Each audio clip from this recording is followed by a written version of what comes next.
هي نقطة. لغويا تقع على ميخ. كيف لغويا تبقى على ميخا؟ يعني الآن الكلام السابق كله عن الله، كيف هذه بالذات صار ميخا هو اللي قالها وليس الله؟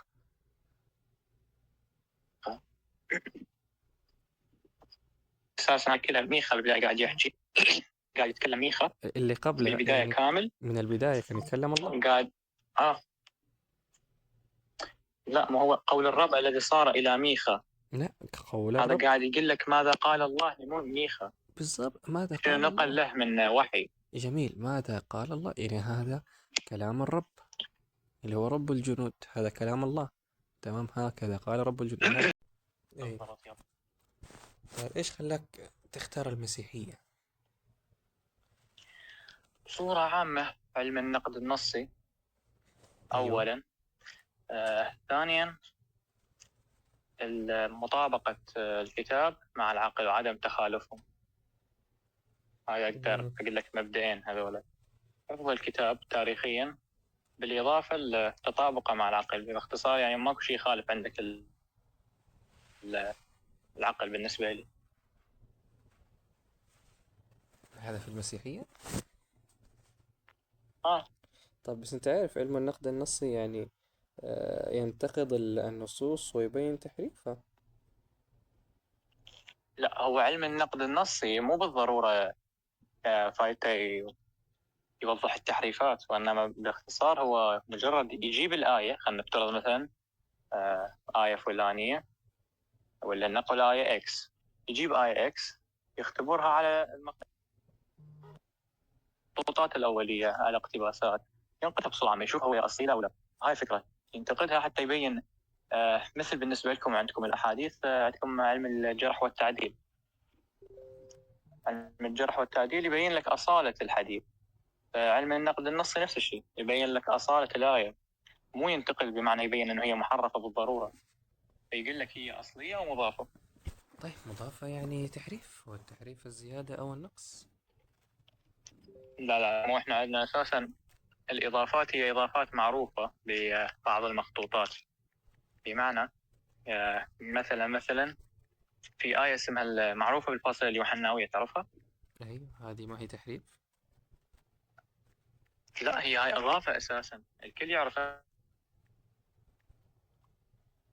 لا، الصوت. أنه هي إضافة عند علم النقد النصي. هي اختصار. صوتي واضح؟ يعني قطع فجأة. طيب شوف صوت خلينا. واضح؟ أيوة، طب خلينا بس نتفق مم. على حاجة. هو إيش معنى التحريف؟ آه. التحريف التحريف، نعم. بالنصوص هو إضافة طيب ما هذا أو اللي بنتكلم نقص فيه، هي يحرف الكتاب نفسه. أيوة، ما الفاصلة ما هو اليوحنوية شوف، احنا إضافة. باختصار اي، ما احنا ما قاعد نتكلم عن اضافه او نقص. احنا ما نعرفها باختصار، احنا حرفيا نعرف شنو مضاف وشنو هو الكتاب. يعني انت مثلا عندك كتاب قرآن بالبيت، فانت تضيف عليه ملاحظات. يعني مثلا هاي الايه تفسيرها هيك، تضيف بالهوامش ملاحظات. فباختصار هي هيك حرفيا، فاحنا نعرف شنو هو المضاف وشنو هو شوف، الغير هو مضاف. كل نعرف الكتاب التحريف. الاصلي وين. طيب أنت تدري أنه إلى الآن في ناس من المسيحيين ما يعرفون أنه الفاصلة اليوحنوية مضافة، ويحسبوها من النص الأصلي. هو اساسا عند المسيحيين اكو رايين. راي يقول هي مضافه، وهم ذول عندهم ادله. وأنت منهم. وواحد يقول لك لا، مو مضافه. أي. وأنت اه مع اللي تشوف أنها مضافة. انا انا اشوفها مضافه، لكنها مو تحريف، وانما اضافه تفسيريه للايه السابقه. ونعرف احنا بعلم النقد النصي انه هاي الايه اضافه. باختصار احنا ما يلزم منا انه احنا ما نعرف النص الكتابي الاول، وانما نعرف مولانا انه هاي الايه هي مجرد تفسير او اضافه تفسيريه. فما تقدر تقول مثلا انه انا ما اعرف الكتاب الاول او ما اعرف شنو هو النص المستلم من الكاتب نفسه. لا، انا اعرف شنو هو الكاتب كاتبه، وانا اعرف شنو المضاف، واعرف شنو الهامش والى اخره. طيب فهنا نقدر نقول بكل بساطه النص واضح. أنا أهنئك أنه إيش؟ أنه أنت عارف أنه هذا النص ليس وحيا من الله. ولكن أنت بنفسك عارف أنه في اكيد. كثير يعني مسيحيين يؤمنوا أنه هذا النص هو من الله، فهذه كارثة. بل بعضهم يقولون لا هذا نص من الله. طيب الآن أنت تتبع الكنيسة الكاثوليكية صح؟ لا لا، أرثوذكسية أنا. لأنك في جروب كاثوليك. هو في أرثوذكس هنا. أيوة طيب مو مشكلة. اتبعت ما عندنا مشكلة الكنيسة جروبات يعني. الأرثوذكسية. الآن بالنسبة للأرثوذكس مم. والكاثوليك أنت عارف أنه ما يؤمنون آه. بنفس الأسفار صح؟ يؤمنوا بشنو؟ ما يؤمنون بنفس الأسفار. بالنسبة للأرثوذكسية والكاثوليكية، هو يعني شوف، مثلا أنت عارف كتاب يهوديت الأسفار بالنسبة أو سفر بالنسبة يهوديت. للكنيسة هي الأسفار حسب تقاليد الكنيسة نفسها. بس الاختلاف مو من الكاثوليك والأرثوذكس، الاختلاف من البروتستانت الإنجيليين. شوف أنا مثلا بقول لك حاجة، عارف أنت سفر يهوديت مظبوط؟ أنت معايا حبيبي؟ آه. سفر يب. يهوديت، عارف سفر يهوديت؟ لحظة بس صوتك كمل. طيب عارف سفر يهوديت صح؟ يا. نعم. أي سفر هذا؟ لحظة.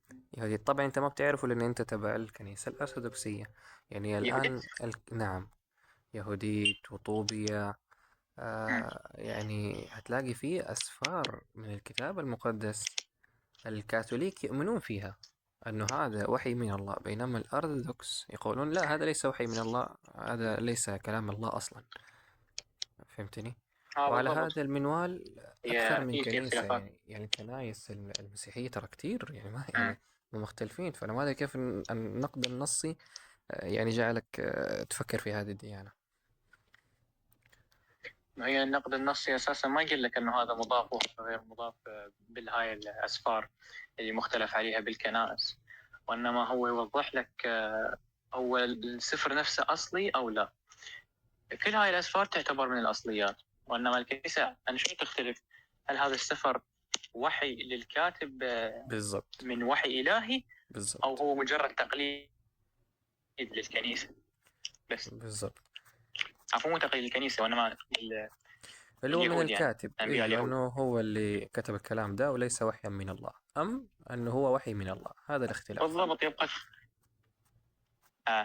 طيب هل موجود هذا الكلام في القرآن؟ وبعض الصحابة بالبداية اختلفوا على السور بالبداية. شو اللي اختلفوا فيها؟ يعني مثلا عندك ابن مسعود اختلف بالبداية. انه قصدك اللي هي المعوذات؟ معوذات، واعتقد البسملة في ناس اختلفت بيها. لا هو اختلف بس في المعوذات، ما قال شيء عن البسملة. هي بالنسبة من ضمن بداية للمعوذات، كل سورة، أو هي مجرد بداية؟ بالنسبة للفاتحة عم أتكلم عن كل الناس، مو اي بس ابن مسعود. اي. طيب خلينا اول شيء على المعوذات ونرجع تاني للفاتحة. بالنسبة للمعوذات فابن مسعود كان يرى أنه هي ليست من القرآن، إنما هي كده يقول، قال إنما أتى جبريل هو بهما إلى النبي ليعوذ بهما نفسه. طيب هذا حديث، لكن نشوف أيضا في حديث ثاني. يعني تعرف أن النبي مو دائما الصحابة معه كلهم مع بعض. فهمتني؟ يعني مرات يكون مع الصحابي كذا، أحيانا الصحابي كذا. فابن مسعود ما سمع بهذه الآيات اللي هي المعوذات، قل هو الله أحد، قل أعوذ برب الفلق، قل أعوذ برب الناس. وللعلم الثلاثة نزلت مع بعض، وانت عارف سبب النزول لما يعني النبي سحر. فهمتني؟ آه. فعبد الله بن مسعود قال لا هذه معوذات ليست من القرآن، بينما باقي الصحابة كلهم كانوا يرون أنها من القرآن. ونفس عبد الله بن مسعود تراجع عن هذا القول. يعني الآن إذا أنت في المصحف جنبك، طيب فتحت القرآن، شنو راح تلاقي؟ راح تلاقي أنه نفس الكتاب في سند، في أول القرآن راح تلاقي سند، فتلاقي فيها عبد الله بن آه. مسعود وفيها المعوذات. يعني هو نفسه بعدين يعني أقر بأنها من القرآن. وإذا راجعنا في كتاب، وطبعا ما أحب أن أدخل كذا كأنها يعني تفاصيل كثيرة، لكن لو ما راجعت كمان ولا. كلام إيه الله يسعدك حبيبي، يعني الحافظ مم. ابن حجر، تمام، ورجعنا نشوف الرواية الثانية كمان، راح تلاقي أنه في رواية من أخو عبد الله بن مسعود، ويقول إنه إيش، إنه تراجع عن هذا القول. تمام.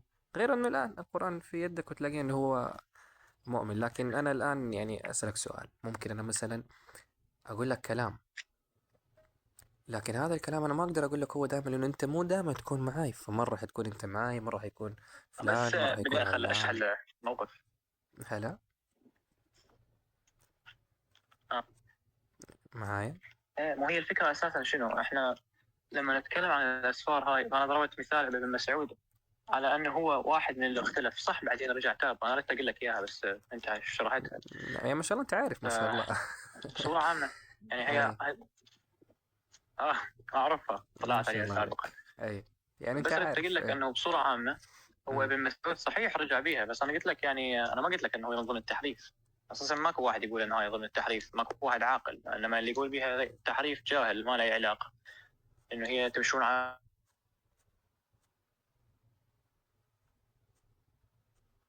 راي اجماع الصحابه. لكن عموما احنا وأنا قلت انه هو مربي. أشكرك على الصدق عفوا يعني. صوتي واضح؟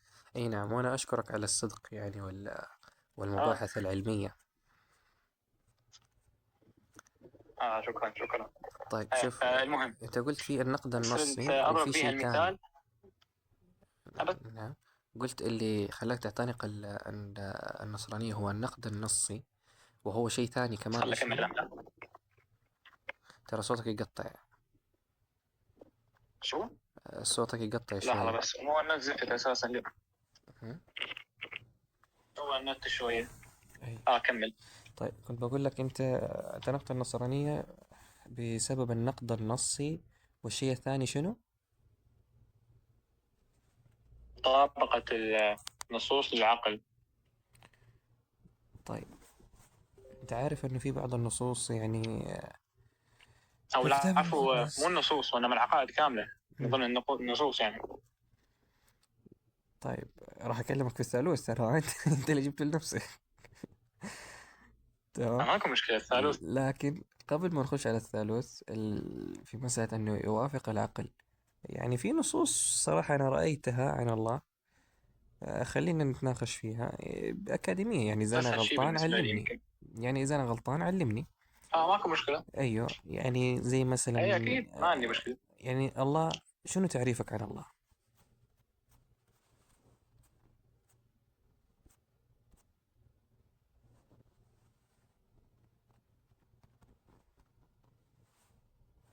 معايا؟ مصدر الوجود للعالم، خالق شنو؟ للعالم، أيوه. الموجد له. مم. كمان صفات أكثر، يعني صفاتها، شنو صفاتها؟ صوتي واضح بس؟ اي نعم صوتك واضح، بس شنو صفاتها يعني؟ هو التعريف باختصار: مم؟ صفات اي صفه نثبت، اي صفه هي صفه كمال تثبت لله مباشره. صفة كمال. مثلا القوة ممكن. يب. شنو رأيك قوه القوة؟ المطلقه طبعا. القوة المطلقة. نقول مثلا الذي يتحمل كل شيء ممكن. يب. يتحمل كل شيء. يتحمل كل شيء. هل ممكن شخص يقهره؟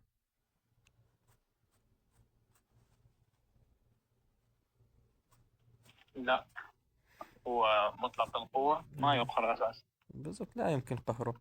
طيب لو قلنا مثلا أن الله يبكي، شنو رأيك؟ الله شو؟ يبكي.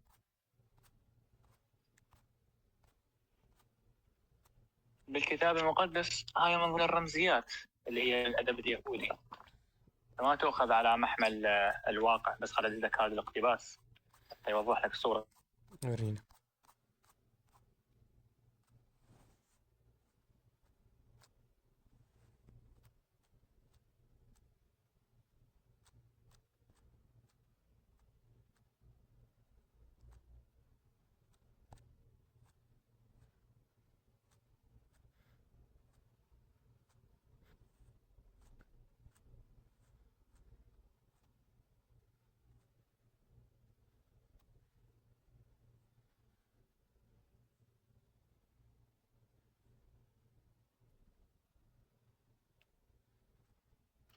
هذا هو.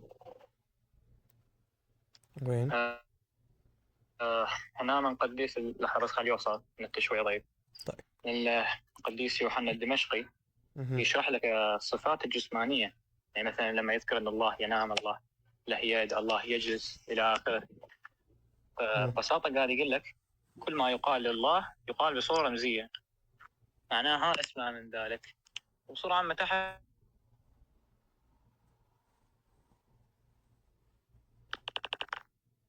الصوت يوضح معانيها. بصورة عامة هي الأدب اليهودي يرمز بهذه المعاني كلهم. وصلت معي صح؟ الصوت قطع. يعني تقصد أنها معنوية يعني؟ بالضبط، ما تؤخذ على محمل اللفظ المباشر أو اللفظ الحرفي. طيب شوف، إنما هو رمزي. النص، يعني النص يقول، وأنا بك تقول إيش هو التفسير الروحي أو الرمزي له. أن الرب يقول أنه ينوح ويولول، وكبنات، كالبنات يأوي، كبنات آوي، هكذا يقول، كبنات آوي وأنتحب كالنعام. فما يعني ثواني بس السفر والإصحاح والآية ما فهم ايش قاعد يقول، حتى اقراها مباشر يعني. عفوا، ترى ما سمعتك. الإصحاح والآية والسفر للآية بس حتى اقراها مباشر يعني. طيب ثواني، خليني. انت لو كتبت النص في جوجل بيطلع لك على طول بالسفر، يعني انت ما قد سمعت بهذا النص صح؟ لا، هو المشكلة يعني ما راح أتذكر كل النصوص بالعهد القديم طيب يعني. شوف، أكيد. هذا في سفر ميخا. انت تؤمن بسفر ميخا صح؟ يب. طيب الإصحاح الأول مباشرة، يعني مو بعيد، الإصحاح الأول مباشرة، شوف الآية رقم 8.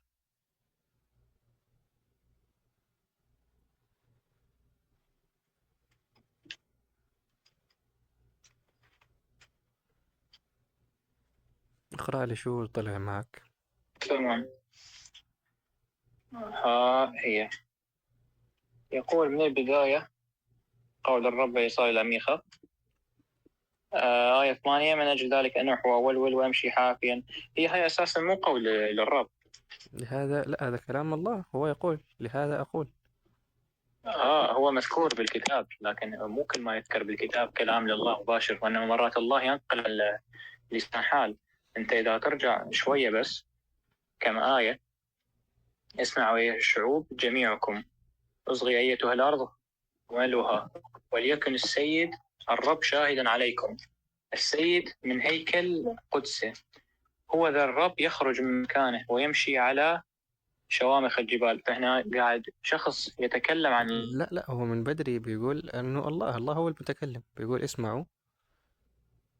الله، نعم. يصف الله من بدري، يعني من هذا ما هي الكلام. بداية شوفها. شوف، هي من آية البيض. من البداية الله هو المتكلم. هي نبوة أساسا. أنا قصدي يعني أنت لسه دوبك قرأتها، شنو بيقول الله؟ اسمعوا يا مشارق يا مغارب فهمتني؟ فإنه الرب هو اللي يعني جالس يتكلم.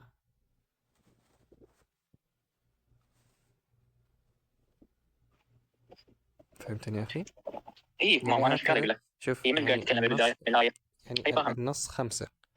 تمام، هكذا قال رب الجنود. طيب من هو رب الجنود؟ الله. طيب يعني هذا كلام الله.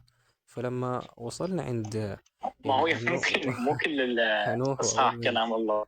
لكن يعني أنت قلت تبغى تشوف الآية اللي قبلها. طيب ما هذا الآية اللي قبلها. ما هو شوف لما السفر ينقل كلام الله، بعدين صار عندك فاصلة أساسا. حتى بالتطبيق نفسه حاط لك الفاصلة، وميخا قاعد يتكلم عن ردة فعله على هذا الكلام. بعد حتى التعليقات على الكتاب يقول لك انه هذا شو اسمه، يعني كمثال شوف تعليق ويليام ماكدونالد: ينطق ميخا بمرثات انه سينوح ويولول كبنات.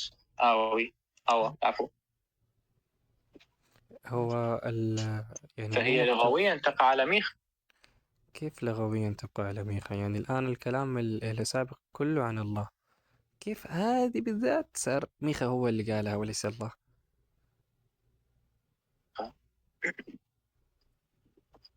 أساسا كلها ميخا بالبداية قاعد يحكي، قاعد يتكلم ميخا اللي قبله بالبداية يعني كامل. من البداية كان يتكلم الله. قاعد لا، ما هو قول الرب الذي صار إلى ميخا. لا، قول هذا الرب قاعد يقول لك ماذا قال الله لمون ميخا، بالضبط. ماذا شنو قال نقل الله؟ له من وحي. جميل. ماذا قال الله؟ يعني هذا كلام الرب اللي هو رب الجنود، هذا كلام الله. تمام، هكذا قال رب الجنود، يعني هذا كلام لا، الله. أول قال الأولى حرفيا قول الرب الذي صار.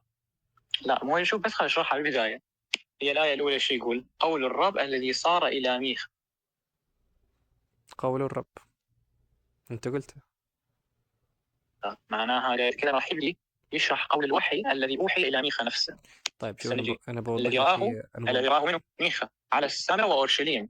جميل. قول الرب بس خليني أكمل الذي كلامي. رآه ميخا.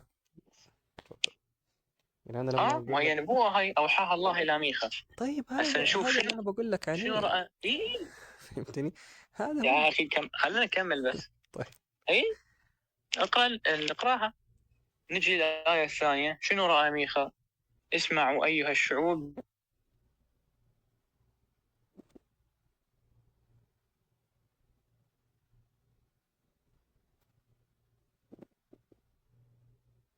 جميعكم أصغي أيتها الأرض، ليكن الرب شاهد عليكم السيد من هيكل قدسه. فإن كلها قاعد يوصف. صوتي واضح؟ أي صوتي واضح مولانا؟ نعم الآن واضح. أي. ومن هاي الآية وانت طالع قاعد يشرح كل الكلام إلى آية 7.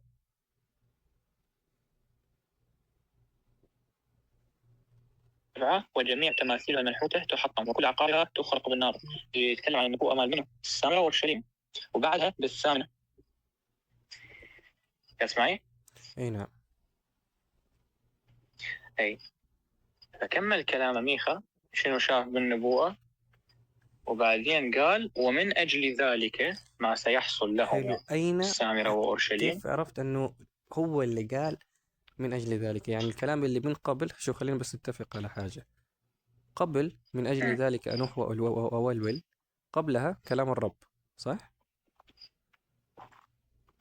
وكلام الرب طويل. لا، إيش هو معنى هنا أنت قلت هو مو كلام من ميخا؟ مو كلام الرب يعني. مو كلام الرب يعني الرب يتكلم، وانه ميخا قاعد يشرح شنو شاف من الرب، شنو شاف من النبوءة. بيتكلم على لسان الله. تمام. يعني زي مثلا لا بيقول قاعد يتكلم شنو شاف بنبوءته نفسه. يعني زي مثلا في فرق. وجميع أصنامها أجعلها خرابا. هنا مين اللي قاعد يتكلم؟ الرب. تمام. لأنه من عقر هو قاعد الزانية يوصف شنو قاعد جمعتها. يقول الرب. إيه لا بالضبط الذي يقوله الرب. فالرب هو الذي قال لأنها من عقر الزانية جمعتها وإلى عقر الزانية تعود، ومن أجل ذلك أنوح وأولول وأمشي حافيا عريانا، أصنع نحيبا كبنات آوي ونواحا كرعاع النعام. تمام. وطبعا على حسب اختلاف الترجمات كان نحيب النعام أو كرعاع أنا فاهم كلامك، بس يعني هذه كلها جاية مع بعض. ما يفهم فكرتك أساسا. يعني فكرتي أنه إيش معنى الكلمة هذه بالضبط؟ قلت لا. فهمتني يا أخوي؟ أي أنا فاهم كلامك، بس ما قصدي خليني أشرح لك. أنا فهمت شرحك، بس صراحة ما اقتنعت فيه يعني أنا شايف إن يعني ما في، خليني أشرح يعني من ما في البداية. إنه يعني بعدين ميخا قال طيب أنا أقول. فهمتني؟ لا يعني ومو بس هذه، يعني في أكتر من مكان، يعني أكتر من نص. ما هو يعني أساسا مرة ميخا من البداية. كدب ومرة أعطيك مثال. كأسد مرة يا أخي خليني كنبوة. أعطيك مثال. يعني أنا مثلا أجي أنقل لك قول الملك، وهذا قول الملك الذي صار إليه، وأبدي أنقل قول الملك قول الملك الذي صار إليه. سوف ما أدري شو أسوي، أحتل هاي بالاقتصاد هيجي، وبعدين أجي أقول ولأجل ذلك ما قاله الملك أنوح وأولول، لأنه راح يطيح حظ البلد. طيب هذا لما يكون يعني يقطع النص ويقول فأنا أقول. تمام. لكن أنا لو بنقل مثلا كلام عنك أنت، فينفع أقول مثلا والله هو قال لي واحد اثنين ثلاثة، تمام، وأعطي رسيم مم. 10 دراهم؟ لا. وأقول لا، والله مو هذه نفس مني أنا. مو نفس فهمتني؟ الفكرة. أنا م- أعطيتك مثال أنا حرفي يعني. والله أنا أحترم رأيك، لكن أنا شايف أن النص مم. متلاصق يعني، وما في بيناتها أي شيء. يعني إنه هذه، لا هذه الوحدة، لأن حتى الكلام بعدها لا ما زال يعني يعني لو تلاحظ قبلها كلها أوامر، تمام، مثلا وجميع تماثيلها المنحوتة تحطم ومش عارف مين، هتلاقي بعدها برضو نحو وبرضو أوامر: لا تخبروا في جت، مش تمرغي في التراب، أعبري يا ساكنة شافير عريانة وخجلة، الساكنة في صنان لا تخرج، نوح بيتي هأصيل يأخذ يب يب. عندكم مقامه، لأن الساكنة هاي في موت النبوة نفسها اهتمت لأجل اللي شافها خيراتها. ميخا. مم. طيب مو هذا مشكلة اللي شافها نشوف. ميخا حرفيا. طيب في من صفات الله أنه مثلا يعني، أظن صعب أنه الله يطلق على نفسه كلمة سحق، وتحسها كبيرة سحق. شوي. إي نعم. انسحاق بأي نص؟ طيب افتح سفر أرمية إصحاح 10. أرميا ومراسي أرميا. عفوا. أرميا أي أي إصحاح؟ الإصحاح 10. هذا تؤمن فيه ولا ما تؤمن فيه؟ 10. إيه أكيد أنا أرميا والله. كل يوم من بيت. أي طيب.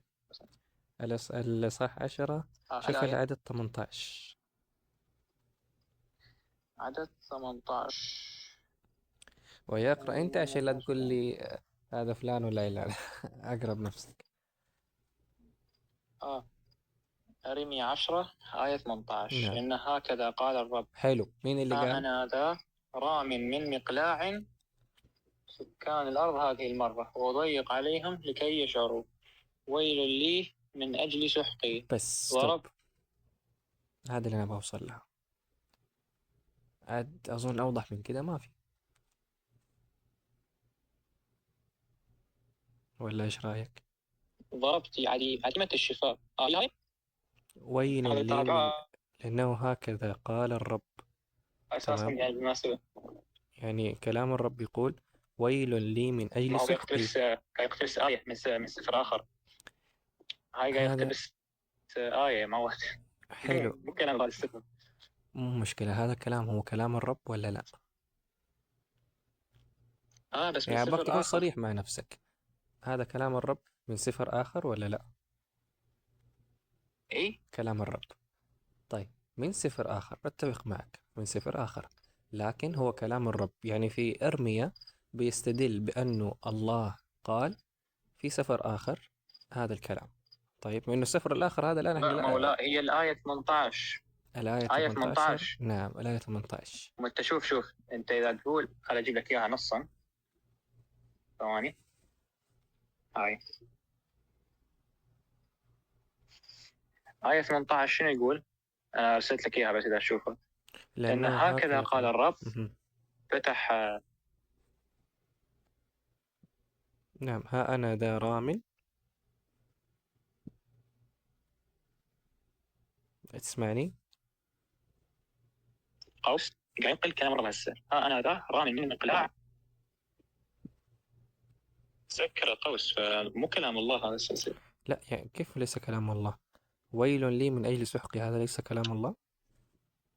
هو سكر القوس، سكر الاقتباس الالهي. القوس. طيب القوس هذا مين وضعه؟ يعني أنت لو الآن تشوف مثلا المخطوطات القديمة، هل فيها أقواس وفواصل؟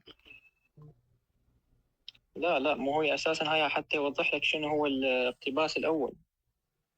يعني ما فيها فواصل ولا أقواس، صح؟ لا، ما هو انت ما قاعد تفهمني. هي ما لها علاقه بالمخطوطات. لحظه بس خل اجيب لك هاي لا لا، الايه يعني اللي هي قاعد الفواصل. يقتبسها. الفواصل هذه تقول في أقواس، هل هذه كانت مكتوبة في المخطوطة الأصلية؟ لا. فهمتني؟ المخطوطات هي باللغة العبرية، والعبرية لها طريقة توضح بيها شوف النصوص، لكن هو أساسا هاي القوس أزيدك ليش حطوه؟ أزيدك بس أكمل لك. بس اصبري. يا ها. عمي بس خليني أتكلم. طب بس عشان أختصر لك الموضوع. تمام. يعني شوف، لو كمل ويل لي من أجل سحقي. كمل. بس هذا لا يلا. كملها، لا بعدها آية كمان. 18. من آية 18. آية آية 18 شنو 18 قاعد يقول؟ و19. هكذا قال الرب. طيب بالضبط. حلو. هذه بداية قاعد يتكلم عن 18 حاليا. فنكمل، ايه كملها. بعدها نجي 19 اللي هي قول أرميا. أي 18 شنو يقول؟ هكذا قال، فتح قوس حتى الرب. هاي بالإضافة حتى يوضح لك شنو هو الاقتباس. يعني هي آية ثانية قاعد يقتبسها أرميا كدلالة أن الرب قال. طيب من سفر آخر. نكمل بس. ها أنا ذا رام آه. من مقلاع سكان الأرض هذه المرة، وأضيق عليهم لكي يشعروا. ويل لي من أجل سحقي. أنت قلت هنا انتهى يشعروا. كلام الرب. أنت قلت يشعروا، انتهى. ويل لي من أجل سحقي، هذا كلام أرميا صح؟ هنا بدأ كلام صح؟ أرميا ردة فعل حلو. على كلام الله اللي كتبه قبل شوية. جميل، يعني ويل لي من أجل سحقي كلام أرميا. أها. طب كمل، ويل لي من أجل سحقي، كمل. لحظة ما سديتها، خل أكملها. يلا.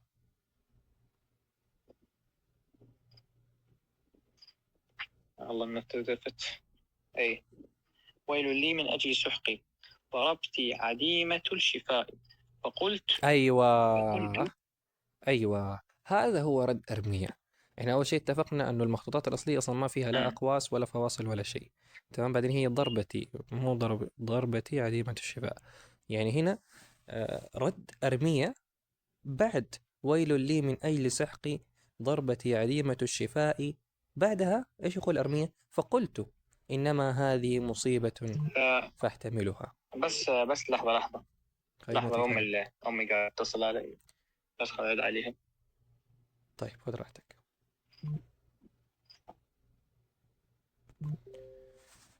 قفل الخط.